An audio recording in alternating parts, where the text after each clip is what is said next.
Hi, and welcome to another episode of No Prize Podcast. I am the Professor Bud Young, and with me, as always, is Lucas. How are you, Lucas? Wakanda forever, baby. Wakanda forever, man. That's for real, man, for real. Johnny is off celebrating his mom's birthday. It's the original Mrs. Hughes. Happy birthday to her. And let's jump right into this because man, my world was rocked last night before I went to bed. My son comes down and says, "Dad, have you seen your Facebook feed? Chadwick Boseman died," and that took me by surprise. Right? I mean, this dude, 43 years old, stage 4 colon cancer, and he's had it for 4 years and no one knew. Um, I mean, as a close to 50-year-old man myself, I mean, I know how important it is to get checked for colon cancer, and I mean, I've done it, but it was, I think the only reason I did it was because my dad died at a young age. From cancer. So I knew how important it was to get checked. But man, I mean, that news, I think it took over the internet last night. But what do you have to say? So let's go to the facts around what's happening right now, and it boggles my mind because you mentioned that you're 50 years old, and that's exactly when you're supposed to get checked. Most insurance companies, they don't cover it until you're like 58, and you're Hmm. supposed to get checked, right? You're saying he had it 4 years ago. He's 43. That means he got it when he was like 39. 39, Yeah. Yeah. which I is mean, boggling to me. it is Um, crazy. uh, you know, Africans, our we die off early, freaking, sometimes 42 to 43 is life expectancy. But he lives, what I think it was English, I believe, right? Is that true? Or I Uh, forget what his nationality was. I don't Um, even know. but for what I mean, so he was getting paid, so he had access to all the healthcare a man could want. Um, and you would have thought that at least something could have helped, but if you find out that at such a young age that you have stage four, that's like game over. That's like your days are actually, you don't, it's not like, oh, my the days are counting. No, you got the freaking the hours in a second set on, on that. Um, and it's such a sad thing because as iconic as Black Panther is, for him to actually embody that and be like, no question, Right. yeah, that's Yeah. Black Panther, right? Yeah. And you can disagree with whether Black Panther was an actual good movie or not. He was still able to embody that character and made me happy to see it going forward and anticipation to see it going forward. Yeah. Um, 100%. uh, so my blessings and my consolation for the family going forward. Um, just that, I mean, and you could tell, he had that presence going out in public, and for that type of presence to be lost, um, especially from a family, that can freaking wreck a family. So once again, we want to give the family their space. I hope nobody's freaking panicking them with a whole bunch of questions, like stupid questions and all that stuff. And all I can say is, no matter how old you are, um, definitely, let's say 35, start thinking about it. Start thinking Yeah. about I know people don't like the way they do it right now. You would have thought with science they would have found a better way. Wow. But yeah, Vic, you're gonna have to have another grown man put his finger up your booty hole. That's just the way it is. I'm sorry. I know this is a family show, but hey, that's just science. You're just gonna have to have another grown man. Make sure he's got the paperwork on the wall and everything. Make sure you check that out. Before he puts the rubber gloves. Go ahead, check it out. Yeah, yeah, okay. But it's uh, it's as absolutely essential that we start getting that done, and getting our health checked out because um, it's once again it still boggles my mind that we have all the healthcare, we have all the scientific stuff that we got going on, and this is still killing us. So uh, all we can do right now is take the list, find out the lessons of what happened, and take that going forward right now. Yeah, I mean, the one thing that I would say is that he didn't let that slow him down, right? I mean, you get a diagnosis like that, stage three, move to stage four, over the course of 4 years, you could most people would just let that defeat them, right? Just like, hey man, I'm gonna check out, I'm gonna enjoy the time I have left, I'm gonna stop working. This guy, man, he was making movies right up till the end, and I can only imagine how he felt physically and mentally. This guy was going from movie sets to chemotherapy treatments, and I don't know if you've ever seen anybody going through chemotherapy, but it's the worst possible sight of that person that you love because it's painful and the side effects, if the side effects don't kill you, it kills the cancer. That's the thing about radiation and chemotherapy. So that's for me. I was shocked. I remember seeing a picture of him online a few months ago and thinking, wow, he looks bad, like he lost a lot of weight. But then, like right under it, someone had mentioned, oh, he's working on a new role, and I was like, oh yeah, okay. So I've seen actors lose a lot of weight for roles before. I've seen Tom Hanks do it. I've seen Matthew McConaughey do it. It's doable. And if you're a character actor like he was, I didn't even think twice about it. But then I'm sitting there going, man, listen to your body, right? If you know something's not right, you know, go get checked out.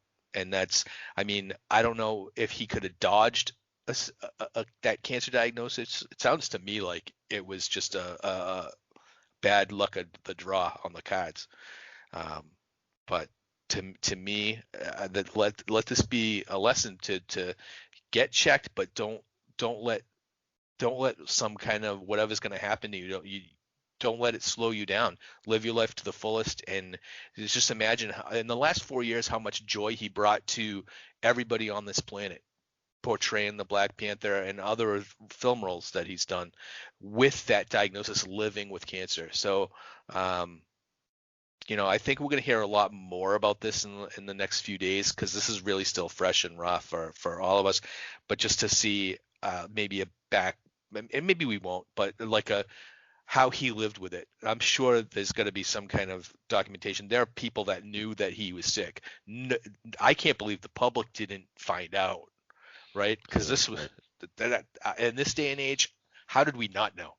But anyhow, my condolences to the Boseman family and everybody that was close to him. Where we just talk comics, but they're the ones dealing with the loss. Right. And what I would recommend everybody do is pause this video right now and find the closest loved one you got and just give them a hug because you never know if it's today or tomorrow or whether the situation you got right now might change. Right. So you would rather do it right now while the going is good than later on. So give them a hug and kiss. Right. Chadwick Boseman dead, 43 years old. All right. So what other news that we got? I know you had a couple of things you sent me. So Right. So just some auxiliary stuff. Marvel has canceled that Hellstrom comic. Nobody was really reading it. It had some things going on, but nobody really was reading it. Nobody really cared. Um, Second thing would be Marvel has raised the price of the Eternals comic that was supposed to be coming out. It had a lot of a lot of covers, especially there was a Peach Momoko cover that a lot of people were interested in, and for them to raise it from what is two no excuse me 3.99 to 4.99, it's freaking ridiculous because I don't see anybody clamoring to read anything about the Eternals. Just give me the movie first, and then let me get interested, and then we can get let me get into the comic book. So. Is this book a tie-in to the movie, or is it a Marvel Comics The Eternals? Yeah, I mean, they haven't really said. I haven't really seen any of the storylines or anything with it. I haven't really seen any of the previews yet. All I've seen is a whole bunch of covers for it. See, all I've seen, they talk about that there's 37, I Ugh. say it once again, 37 variant covers. And they all went up $1. They all went up $1. So you can only imagine for the for the retailers that are trying to qualify for stuff. So there, I think that Peach Momoko may be a 1 to 100 or 1 to 500. Uh, no, it's going to be ridiculous trying to qualify for that. For once again a comic book that nobody really asked for. Right. You know, Yeah. nobody asked for it yet. So there better be some really good stuff Yeah. I mean, in there. that kind of brings up the the and I'm gonna go way off on a tangent here, but the comics that they've launched in relation to the movies, like Guardians of the Galaxy, you would expect like a huge Guardians of the Galaxy following, right? For the comic book, you would expect Aquaman, right? Like Aquaman comes out, you expect a big bump and boost in sales, and you probably did, right? But now Yeah. you got these books that they're just not, the fans aren't sticking with them, right? So I know you might get people or collectors clamoring for an Eternals series right now with the movie coming out in a few months. But Nobody, no, yeah, nobody's there's asking. nobody's asking, and Not even honestly, speculators. this I talked to some of the speculators last night. Nobody cares about this book.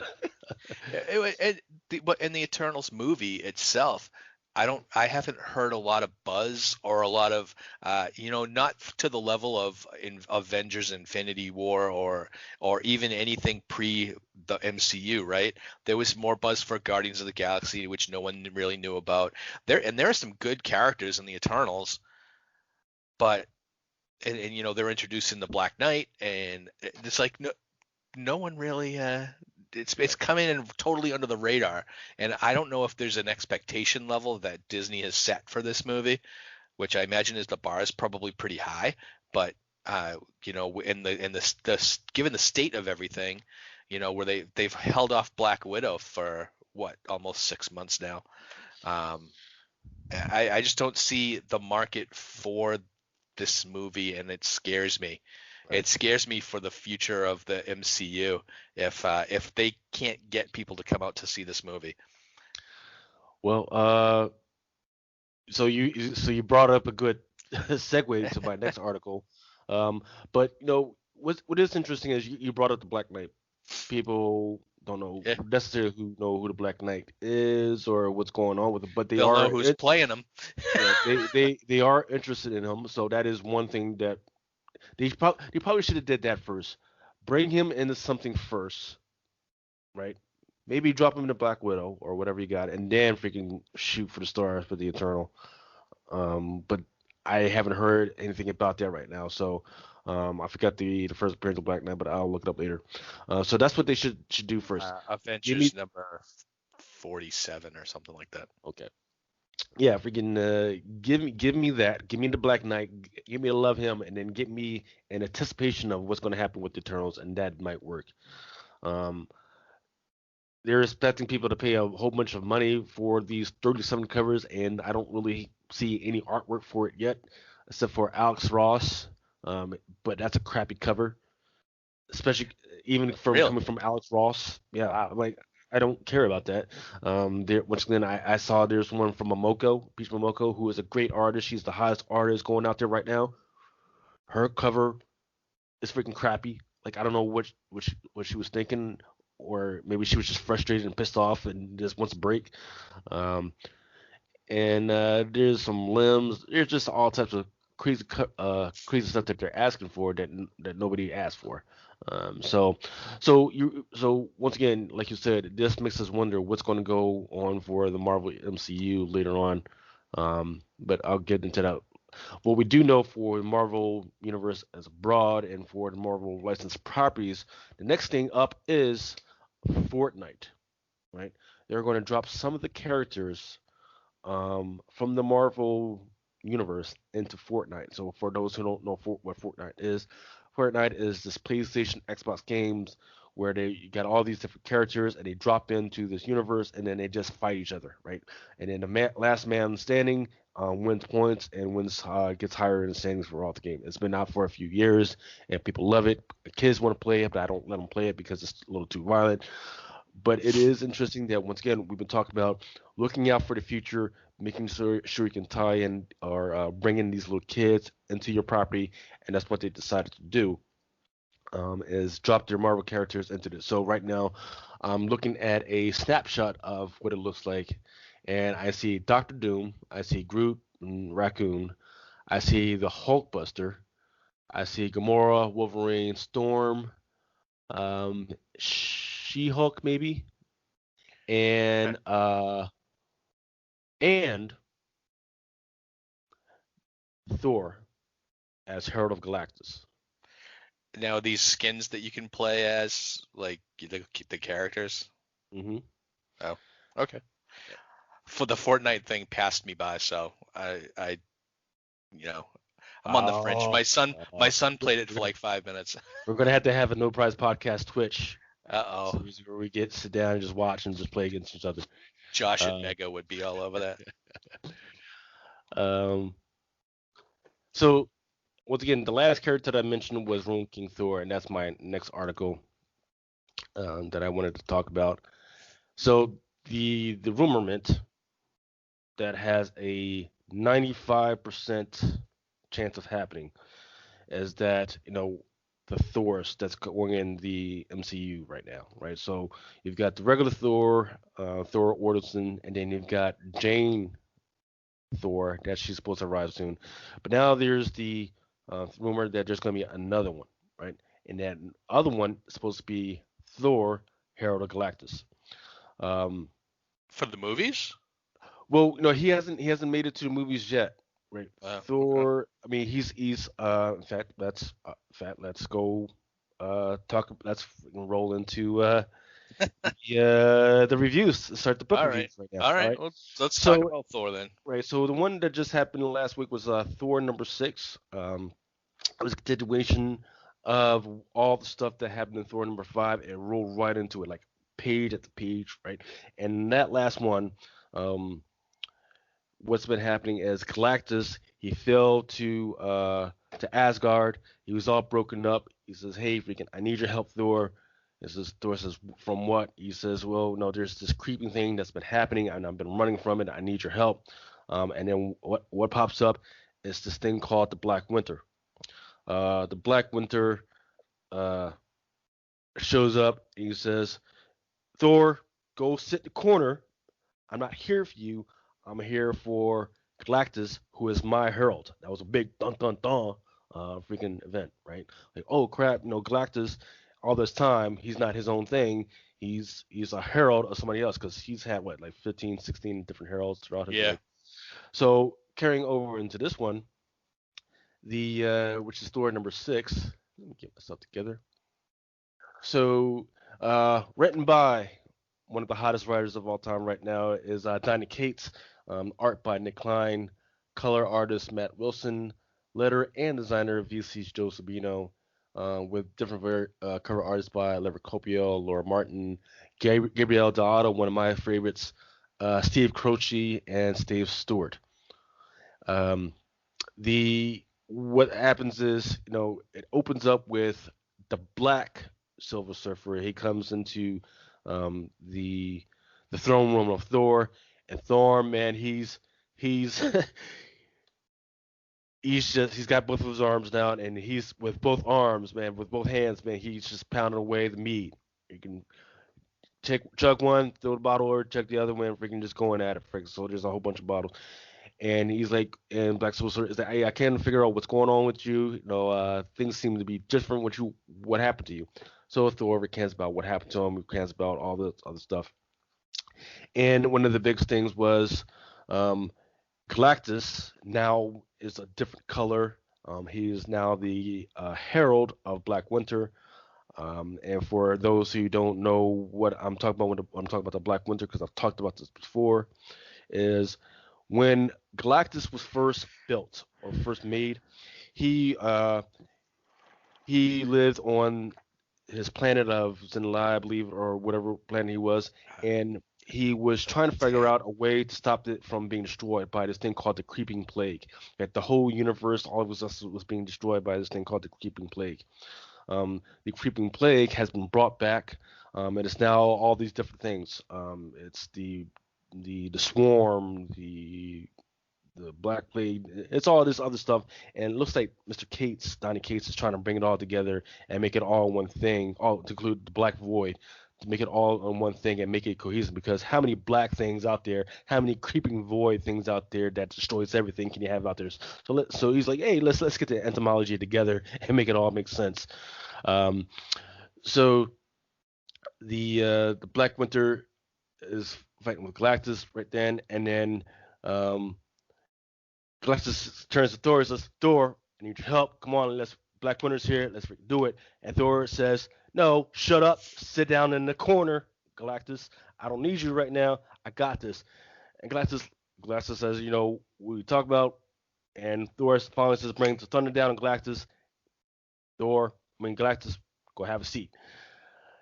And Galactus goes, well, how dare you? You can hit me. So what does Thor do? He once again brings the thunder and kills Galactus, right? Or so we think.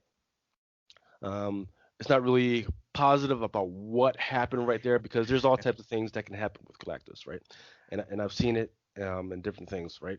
So number one, either, and I think it was in the second Ultimates, I forget what issue it was, he can become the Lightbringer from here, or he can be dispensed to the God Quarry, um, which was in like Thanos 8 or 9 or so.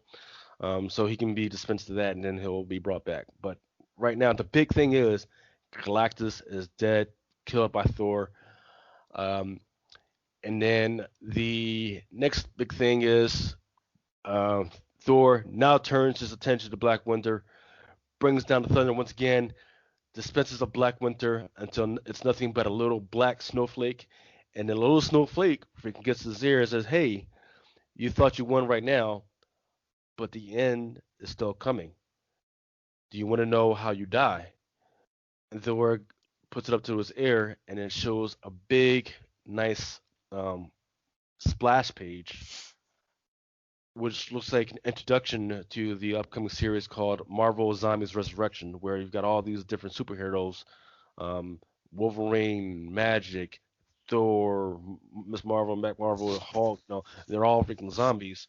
And standing right in the middle is the main man, Thanos, with the hammer, Thor's hammer, in one hand, and an all new black glove that was reminiscent of the glove that his son Thane used to wear on the other. So we don't know what that means yet. A lot of people have been speculating on what that means. And in fact, there's a second print of Thor #6 that's a wraparound of that splash page. That's something to look out for because a lot of people want it. But it was a lot of interesting things. This story is not a build up. It's just a boom, here you go. Things are about to change. And I liked it. A lot of people are loving it right now. I want to know what did you think about it, bud?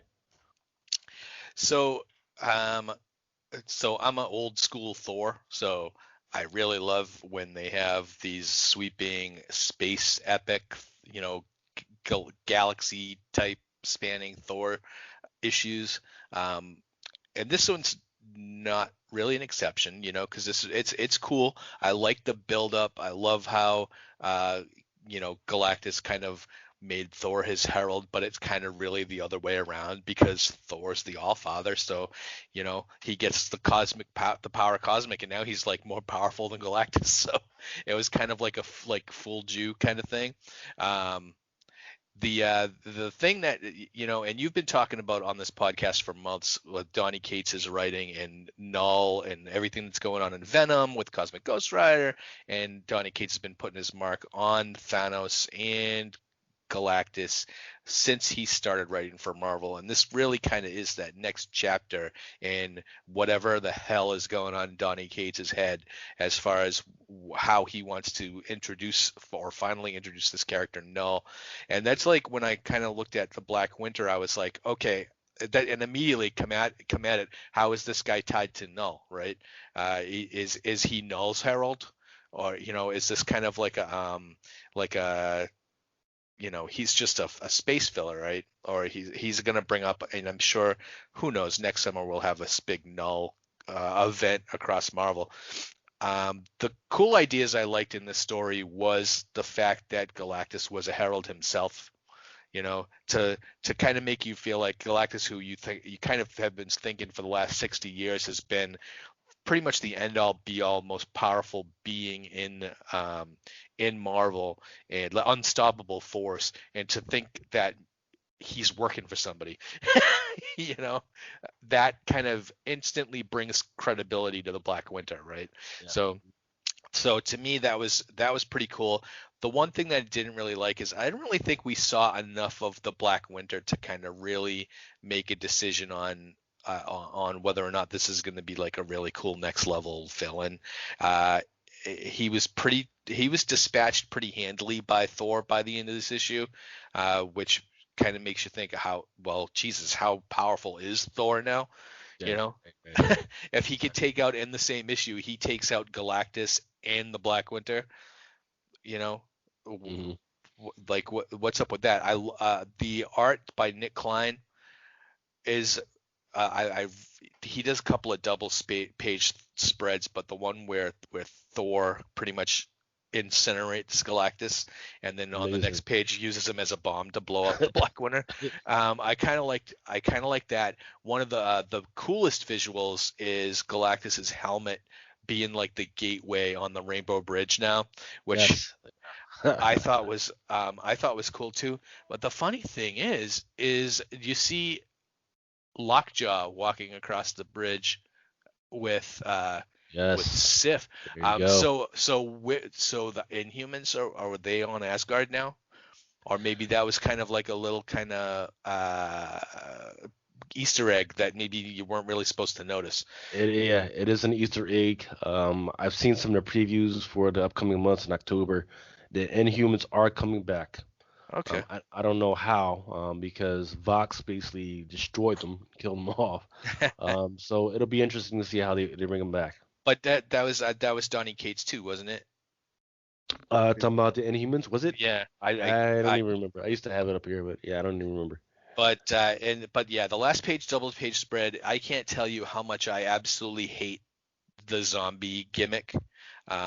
Yeah, it was kind of fun when it started, 15 years ago with Walking Dead, and how like Marvel and DC both had to turn all their characters Then you're definitely going to hate She-Hulk. right? So, Yeah. but I mean, this double page spread with Thanos holding Mjolnir with all the Infinity Gems embedded in Mjolnir, it's like a MacGuffin on top of a MacGuffin. It's like, Yes. come on, how powerful do you have to make the guy? We all know Thanos is really like next level powerful, but with what they just showed, what Thor's capable of now, they almost have to next level Thanos, right? Like, Hmm. Yeah. okay. So I don't know. I really don't know what Donny Cates' end game is, because it just seems like he's like every time you see him, and I've criticized him on Venom, I think, but every time he writes something, it's almost like he's on a runaway train, you know, and he's just introducing all these new concepts and characters and things. He just doesn't like. I would like to see a wrap up because I mean Null has been coming for how long now? Since at least Thor: God of Thunder #6, which was 2016. Okay. So, I mean, the lifetime of a collector these days is not that long, right? So, I mean, the only people that probably still care are the old school guys like me, and you, and so for me, it's just like kind of like, okay, get to the punchline already, and let's see what you got going.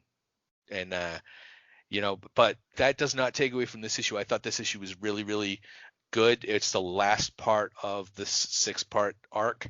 Um, so yeah, I mean, to have this beginning with the Black Silver Surfer, another Donny Cates creation, right? Well, I actually talked about this with some of the speculators before, and they're like, no, there's been other Black Silver Surfers that have been happening. I was doing some research of my own. There's stuff of him in like Thor #169. There's Rune Silver Surfer where he turned black for a quick second. So, but we don't know yet. So once But again, we just got to keep an eye on Donny Cates because he's been known to make old new again, well, make it the I'm same. just saying this the Silver Surfer Black series that came out last year. Yeah. That was him, Yes. and this is the Silver Surfer Black that came out of that. He's been black for the last At year. least a year. Yep. So, yeah, I'm interested in to see how this all plays out. But this is a great, um, if you love big cosmic storylines with Thor, go pick up this issue. I mean, it kind of harkens back to the old Lee Kirby kind of creativity type stuff. Um, I don't want to say it's as good as the Lee Kirby stuff, but this is this is good. The only criticism I would have is Galactus is way overused right now in Yeah. the Marvel universe. They use him for everything. He's like last year's my I used to complain about the Wrecking Crew last year being in every Marvel issue that came out every month. And now it's Galactus, and we have more. Uh, we have more to talk about, and Yeah. I mean, uh, because the rumors are that they're going to rev him up for the MCU, so we gotta reintroduce him and set the laws and physics on the guy. So I guess that's what they're doing. But once again, are they going to do it and just bring in Galactus without Silver Surfer? Are they going to do it without Fantastic Four, or are they going to just throw them at everybody at once? 'Cause they've done it before and it was terrible. well, because he was a cloud, but that's beside the point. All right, so let's take a quick break, and then we'll get right back into our next review, which has something to do with Galactus. But we will be right back.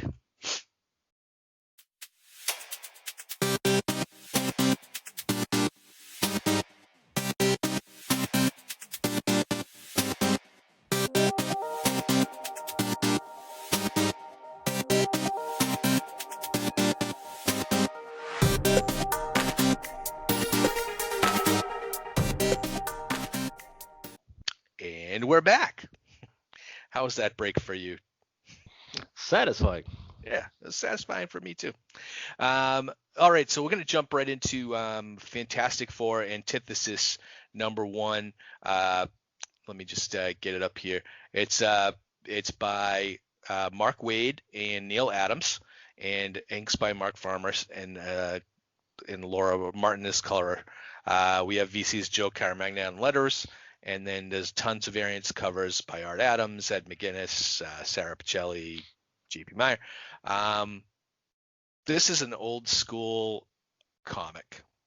Now, when I say old school, do you remember? Do you know what the Marvel method was, Lucas? Do you remember that? The old Marvel method. I'm not sure. I haven't stated it out All right. because, but yeah, go So ahead.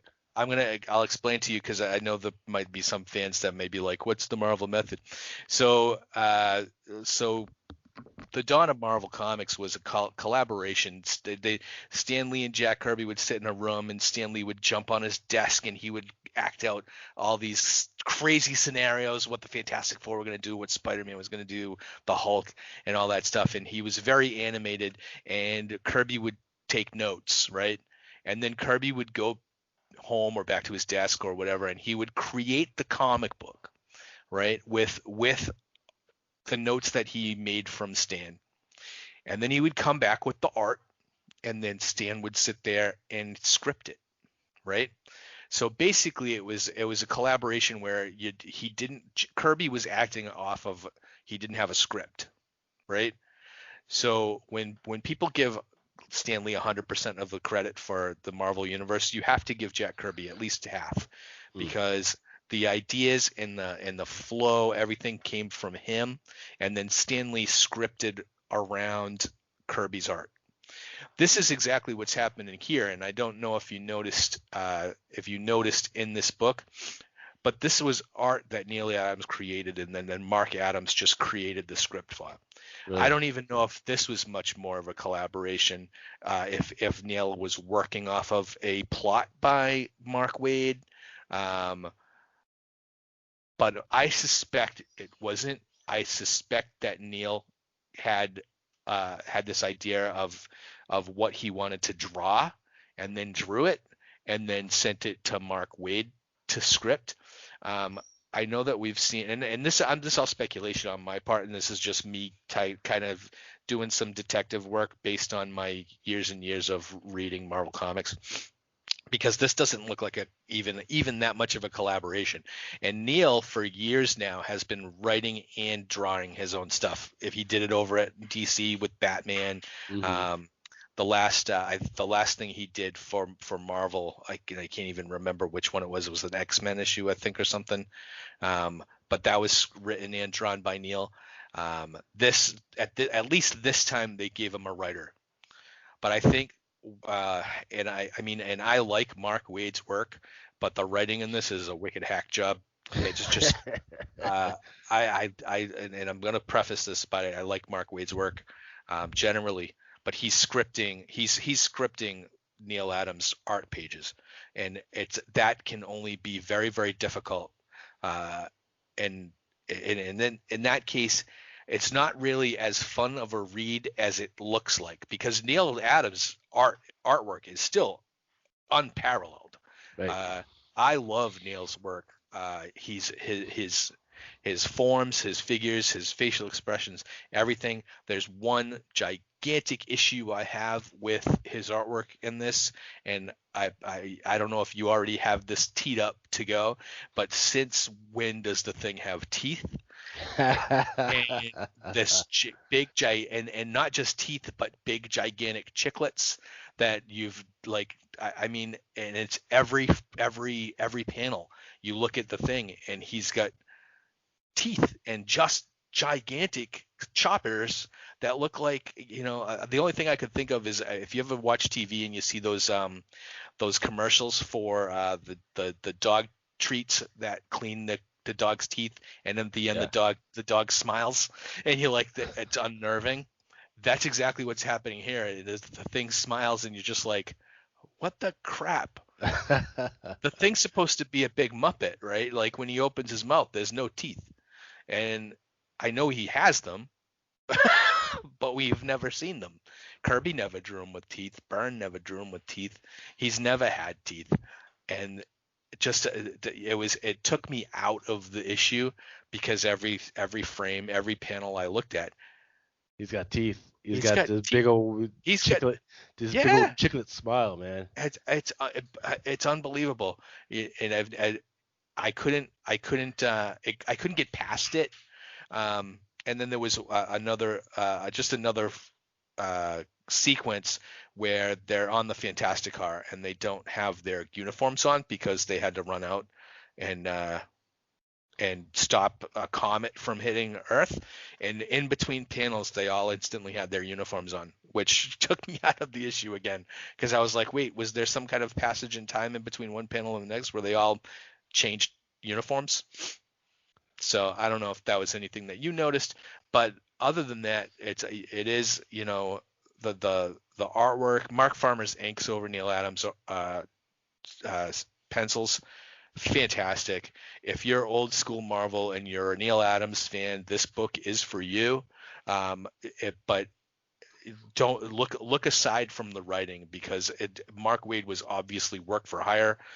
He did not collaborate with Neil probably on any part of this, and he just kind of said, okay, this is what the thing would say, you know. Yeah. It's that, for me. This book is gonna would have been a flame on, but based on the fact that it seems disjointed and not very, it's not tight.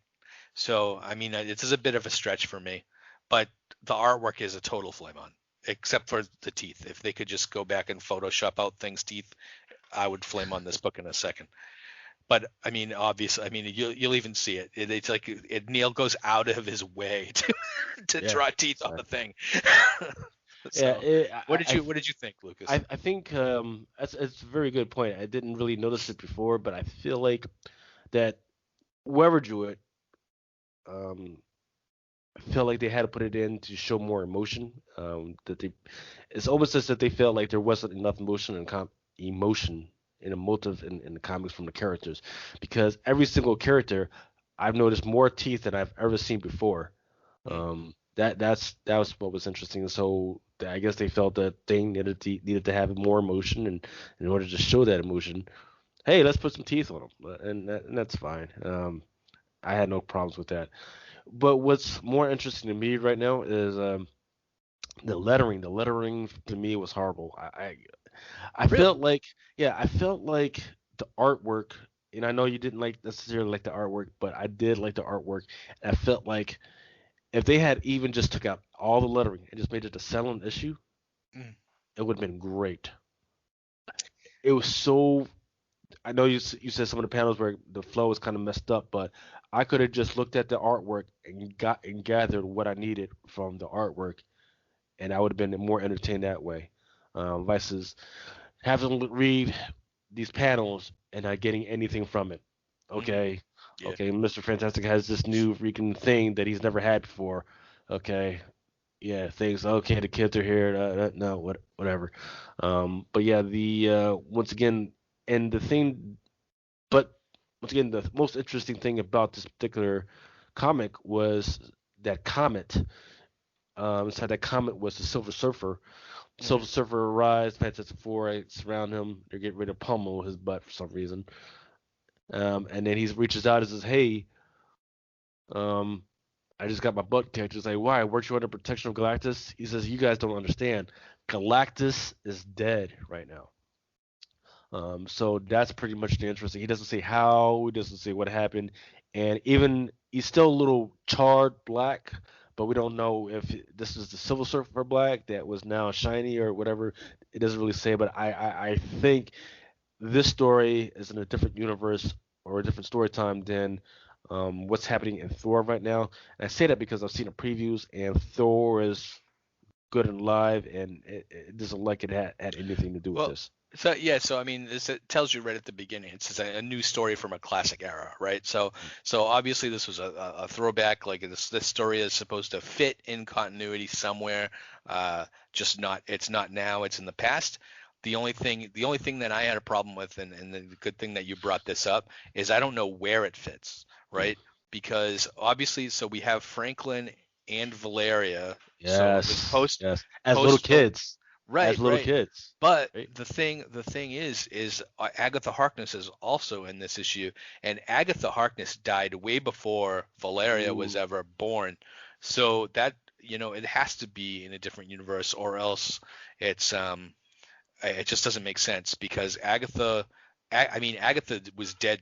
Agatha died in like 1986 in the comics. She died in the Vision and Scarlet Witch limited series, as far as I remember. And then um, Valeria didn't hit the scene until the 2000s. mm. Um, so I mean, it's interesting. I mean, Agatha Harkness is back in the books, like they bring everybody back, but at this point in time, Agatha was not close to being around. Um, Well, it's well, different. well, see, that's what's weird, right? They actually brought her back. She's alive and well. She's living Hmm. on this weird island. And the reason why they brought her back is because Wolverine actually became involved with her daughter. I forget what her name was, and they had a daughter. So her granddaughter is actually Wolverine's daughter, and she's got the magical freaking Wolverine claws and all that other stuff. And Agatha is around to be her mentor and everything.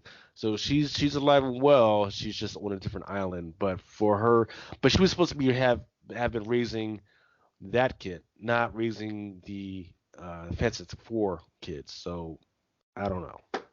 Yeah. So I mean, it is you kind of have to kind of work around the continuity a little bit. But whatever universe this is in, it's a universe where the thing has teeth. So it is this is a bit of a stretch. And like I said, oh, and the one other thing that I wanted to mention is the Mark Farmer's inks over Neil Adams' artwork makes Neil Adams look a lot like Brian Hitch.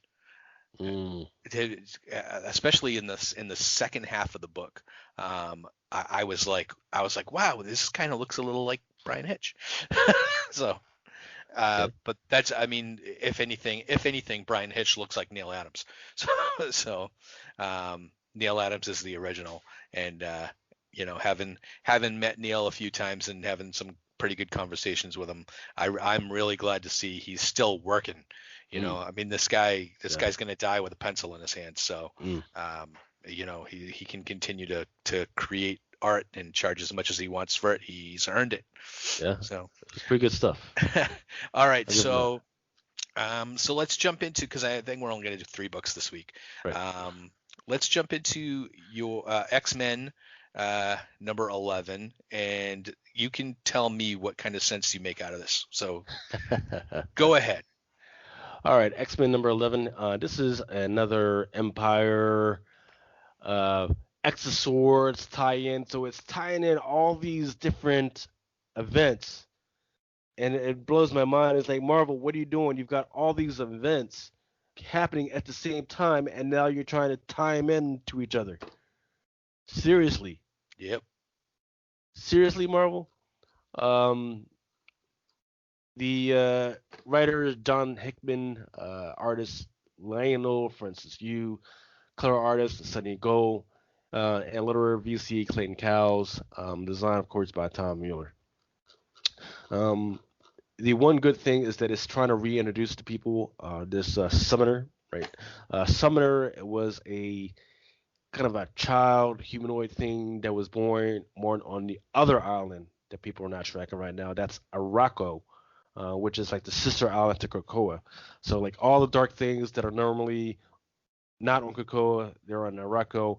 And it was kind of interesting is that little by little those dark things from Krakoa have been kind of skipping and jumping onto Krakoa. So it's all types of weird stuff going on. But there's this ominous panel where he's sitting down and he invites some of the mutants to come play this game with him. He doesn't say what the rules are or what's going on or whether they're gambling for it. He just say, "Yeah, come and play a game with me." And they say, "Yeah, sure." And then all of a sudden they just cut uh, to the rest of the story. So this story, ooh, is then cuts into the whole Empire. So if you're not tracking what's going on with Empire right now, the Celestial Messiah Koi, who is plant-based, has decided to invade the whole universe with his plant-like seedlings. Right. Um, that includes all the United States of America, Africa. There's a whole war going on, which drives me nuts because this is like the third freaking invasion that's happened within the last year. So now they're invading Krakoa with these plant-like zombies, right? Um, some mutants they go to Magneto, say, "Hey, this is what's happening. Do you think you can help us out?" She goes, So what's interesting is he's got his three different helmets out there, right? And he says, which one shall I put on? And he puts on instead of the white one, which is the peace and love politician helmet, he puts on the red helmet, which is his helmet of destruction. Like, I am going to jack everything up and kill everybody if I have to helmet. So he puts it on there, and he comes to him, and he's kind of peaceful. He's kind of restrained and everything, right? In the meantime, he's coordinating with the rest of the mutants of what exactly he wants them to do. And they're running around doing these errands, getting set up for the rest of the battle. They're they're dumping stuff into volcanoes. They're bringing iron out. They're doing whatever, and then freaking he does what Magneto does. He freaking gets that sly smile, and then fucking snaps his finger, and then all the metal that he wants to control comes out and freaking absolutely annihilates all the plant life beings that's out there. And then you've got that final panel where it's just him versus the final boss man, the big boss plant guy, and the plant boss guy says, "No, it doesn't matter what you do. I've got ceilings upon ceilings upon ceilings. They're going to come and destroy this island." And Magneto just does one of these and just brings down a satellite. He goes, "Oh, you think that can destroy me?" Brings down another satellite. It just keeps bringing a rain of satellites, so you don't hear about him anymore. And that is freaking awesome. That's the type of stuff that I want to see. If nothing else, that's the type of stuff I want to see from Magneto, as protector of this freaking island. Um, and then that was it. From there, the X-Men and mutants can freaking branch out and freaking do whatever. It doesn't say whether they're going to go back and freaking help out the rest of the Earth with this big invasion that's happening all around them. Um, Mm. but that's where it cuts to. I love this one. I flame it on. Um, I would say why wouldn't they have jumped into the fray earlier, right? But that's something that John Hickman has been pulled him back from. What did you think, Bud? So I always, whenever I read X-Men, I always come out of there with more questions than answers, Mm-hmm. and then some criticisms, right? Because as much as I really wanted to love Jonathan Hickman's revamp of X-Men, every month that happens, it seems like I find more wrong with it, more stuff that I don't like. So let's just start off at the beginning of the issue with the Summoner. Now I can only think that these few pages here where he has the I want to say the new X-Men, the Rock Slide and Enole and Loa, playing a game. Uh, this has to be the X of Swords lead in, right? Yes. Mm-hmm. Because other than that, there's no other tie-in. The rest of it is an Empire crossover. Um, so to me, that doesn't really make sense because it's not really explained. So I imagine you're going to have to come back in next month or the month after to figure that out. Um, other than that, they have the Kotati attacking Krakoa. The big question I have about that is if you read the Avengers Empire crossover, right? Um, the all of the plant-based creatures in that, like Man Thing, and they were in the Savage Land and all that stuff. Pretty much all the plant life was pretty much on the Katati side, right? Or the Katati Mm-hmm. had control over it; they were growing or whatever. Now, Krakoa is just a big fat plant life, but right? Right. Like that? I guess my big question is the island itself should have risen up against the mutants, right? Well, you make such a good point, right? And it makes sense. The only thing is that everything that is on Krakoa, all the technology and all that stuff is plant based because the mutants they're trying to live in commune with plant life on Krakoa. So that's why the island may have abstained from attacking them. But if if the Kotai are able to control all plant life, why are they not able to just take control of that plant life? So that's one of those things that now I it's guess, yeah, it's just maybe time not. to shut your mind off and let's just roll with it. It's the sleight of hand. Look over here, don't look over here. And so I guess that was my big issue, especially, and I had that problem with the last couple of issues since they started the Empire crossover. I was like, oh, Krakoa should actually be on the Katati side, and um, yeah, it didn't happen, but they do Well, kind of no, say, no, Man Thing. He was in one of the Avengers books as well, yeah, and he's not on the Katati side either. He was fighting on the regular side, so they didn't well, explain that either. yeah, so actually it says if you read the text, and I don't know who still reads the text in these X-Men books, um, when they talk about island readiness in the quorum notes, they said we need to check with Cypher to see if the island can and is willing to do this itself. So, I guess maybe Cypher talked to Krakoa and said, "Hey, you still with us?" Maybe that happened. Um, but a lot of the stuff that I don't like about these current X-Men books is the format. I don't like the fact that we get 2 or 3 pages of text per issue. That takes away from the art, and I really kind of think if you're like Johnny, so Johnny doesn't read the text, and sometimes there's stuff in there pertaining to the overall storyline, plot line, maybe not to do with the issue itself, but it kind of gets you like where all the chess pieces are on the board. Exactly. Um, but I don't like that. Like I don't want to have to read 3 or 4 pages of text when I should be looking at artwork. I mean, if I want to read text, I'll buy a book. Right. Um, I want to read. I want to see sequential art. I want to see artwork, and I want to enjoy a comic book.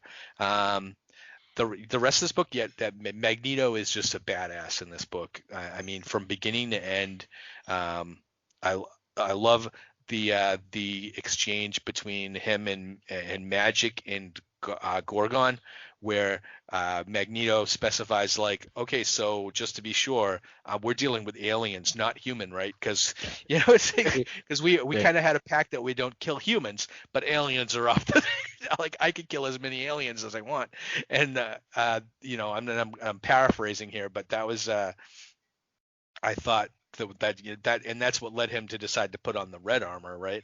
Yeah. So Hmm. to me that was really kind of funny. I love that bit of exchange there. Um, there's a couple like a lot of the aliens look like Groot, and I don't know if that was on purpose, but that made me think of, well, how come the Guardians of the Galaxy aren't crossing over into this, you Yeah. know? But that's I guess that's not anything to say about what's happened in this book. But um, yeah, you pegged it right on the head when Magneto just kind of flexed and just dropped satellite after satellite on the bad guy. I was like, okay, and Omega level mutant, Omega level mutant, Omega level mutant. you know, so I enjoyed that. It looks like the next issue is still going to continue, or is this it? Because I mean, we haven't seen the X-Men at all in the main Empire book, right? uh, no, you're right. No, we have So not. on the last page where they show Cyclops, Wolverine, Gambit, and everybody, and I can only imagine that that's on the moon where they kind of are taking the fight to the Katati at home. Um, I don't know where we're going to see that battle other than maybe a few panels in the final issue of Empire, because there's only one issue left. Mm, So thank God, I'm they, done with this. but I mean, it's like they talk about what the main team is doing, and they mention it in this that the main team is on the moon, but then they haven't shown them. So I don't know if we're just going to see they kind of like a background characters in their own story, but um, we'll see. But you know what? I'm gonna go with you. I'm not gonna flame it on. This one's a bit of a stretch too, for me, just because from the issues that cropped up for me. Um, cropped up. Plant, Anyway, plant life crops. Photosynthesis. No, only yes. thing I learned from school. All right. So yeah, so I mean, this book was kind of a bit of a stretch for me too. I did like seeing Exodus in this book as like kind of like the storyteller, um, because I he was one of the characters from the end of is it was it the end of Claremont's run where they introduced Exodus and I Jim don't was remember. Jim Lee or whoever. It was back in the days before everybody from Image jumped over to Form Image, but Exodus was one of the final villains that they created, and I always kind of liked him, and he's kind of not really gotten a lot of airplay since they reintroduced him in Hickman's run, but I kind of liked having him here telling the stories of Magneto because when they introduced Exodus, he really was a herald of Magneto, and pretty much Exodus worshipped Magneto, and Mm. that to see that happen here is a good, I think, a good continuity shutout. So, um, Yeah. yeah, I mean, so that's pretty much what I get to say about that. Yeah. There's it's so I'm thinking back, and Marvel. Because I'm looking at all the titles. Marvel didn't have it had an okay week as far as the titles, except for that Iron Force Works 2020, that Iron Man 2020. That was absolutely freaking terrible. So much build up, and then it later turned out, oh, we're going to end it by putting this guy in a dream world state, and that's the end of that. Yeah, That was it. That was terrible. Terrible Marvel. well, Terrible. that's what I think. I think a lot of these storylines ended up fizzling, just due to the lack of publications for 2 months. I think interest waned on a lot of the stories. And honestly, I think maybe the interest waned with some of the writers and everything too. They just wanted to get let's get the rest of the story out. On some level, I feel like Dan Slott was kind of forced to write an Iron Man 2020 story. And I think we said this before. I mean, you had to have an Iron Man 2020 story because it's 2020 and Iron Man 2020. Um, but I kind of don't think that Dan really knew what to do or the idea he had. I mean, it didn't tie in. It wasn't. I don't think it was as tight as it should have been from the beginning. And then you're right to have the end of it kind of be like a dream state, kind of like what was it almost like the phalanx that was coming to destroy Exactly. Earth, I was so ready for it. and then it turned out Yes, being like a Palace coming. hologram. I was Oh like, gosh, yeah. that was yeah, it was bad. But what are you gonna what are you gonna do? I just think You know what? I need to find out if the Comic Crusaders wrote a review about that, and if not, I'm gonna write one and then put a one to it. okay. One, the worst, worst one ever. Well, But I mean, it didn't really do itself a lot of favors with the tie-in issues and everything. Where we killed the 2020 event since the beginning. mhm. We thought it was just a dumpster fire, and that's really kind of how it ended. Like what did we expect that it was going to wrap up and be good? At the end, it wasn't. I mean, ForceWorks. I mean, we killed that. The I Wolverine crossover. We were like, why is this even a crossover? So, Uh, wait, the I Wolverine is stuff is so ridiculous, yeah, so stupid, yep, but I like it. That's the one with Albert and LCD, like the yep. little small wonder type girl. So that's my favorite. That's the only thing that I like out of this whole Iron Force works, which by the way, at no time tied into this whole Iron Force works war, Yeah, right? It had nothing to do with it. It was just these two over there doing their stuff, having their they crazy were antics. they were on one panel in the last issue of the Iron Man. That's true. They were on one panel, and that was Exactly. it. That's They true. didn't. And nobody ever showed how they got there. Yep, they were just there. Yeah, yeah. You were like, oh, so it's anyway. It's I'm glad that's over, and we can kind of maybe put Iron Man in a new situation starting next month. But Yeah, but yeah. that new Iron Man is gonna have like 20 different covers. I've seen them already, and they're terrible. Oh boy. No reason to have it. But yeah. All So right. next week we got what? We won't be doing a review next week, but we do have Black Widow #1 is coming out, Oh, right? There's some good stuff with Red Guardian happening, and I forget what the rest of the stuff is that, but that's going to be the key notebook that's happening, and then Spider Woman, that's another issue to keep an eye out for, and then what else? What else? Anything else that you're looking forward to? not really. I just kind of take it as it comes. I don't even. I used to go online to find out what books I was getting, and then now it's just when it shows up in my inbox. Okay, I guess I'm reading that. So I wish, I used to be so up and like chomping at the bit for the next Avengers issue or the next Fantastic Four or the next X-Men, and now I can't wait to get back to my tablet so I can get back to reading my classic Good stuff. Marvels. Yeah, I'm in like 1969 right now, and some good sweet spot stuff going on for. Yeah, I'm trying to think of when Thor 64. No, it's 167. I think that was 64. Yeah, Thor's 160. That's the one that I was talking about earlier with the Creeping Plague, I believe.